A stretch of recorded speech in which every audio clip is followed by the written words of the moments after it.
Hey guys, thanks again for tuning in. Wanted to go over what we're doing for our garden. And so a lot of people think that mid-March into early April even is a little too early to start your garden, especially living in Colorado where we do and getting pummeled with snow. But I wanted to show kind of the forethought and the planning that goes into it, which ultimately we're right on track for a spring plant. And so, hi Fran. And so what we have over here is kind of our makeshift workbench.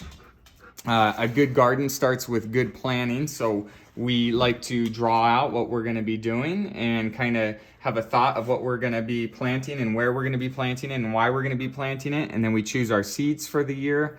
So that's always kind of the most exciting, fun part, to see what's new and fresh and stuff that we haven't tried. And then we get our seed trays, and so these are Jiffy trays. There's 72 pellets in each one. And the pellets are just little pieces of soil that are compacted with a little bit of sawdust. And so we're able to plant one seed per little pellet and get 72 different things growing in this little box before we take it and plant it outside. An exciting addition for us this year is we found a hardy fig. So this is made popular over the last 2 or 3 years in its breeding program out of Chicago. So it's the Chicago hardy fig, and it comes in a bag. I actually got this at Home Depot, so it's not necessarily hard to find, but again, really good for cold, temperate climates where you're not typically able to grow figs. And so you want to pull it out of the bag when you're at Home Depot. You want to look for good root structure. You want to break it when you get home just a little bit. And so I'm just kind of stimulating the roots, being very careful to not pull any away. It's okay if some dirt falls off, but what I want to do is pull these roots and get them nice and long.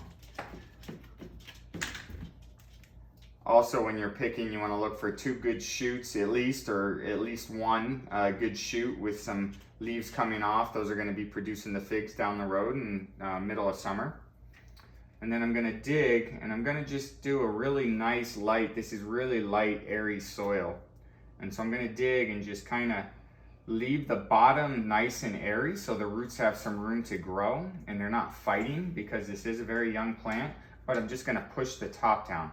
And pushing the top down is going to solidify the trunk here, and so it's not going to fall over.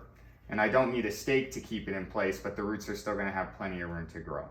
And so here we'll monitor, we'll water, we'll kind of baby these all along over the next 4 to 8 weeks, sometimes up to 12 weeks. We put them in front of our window for natural sunlight. And then from there we put them in the ground, which again, we still have about 4 to 8 weeks, but it's very important to start planting now. Hope you enjoy, and definitely check back. We'll be doing more videos on tips and tricks in the garden.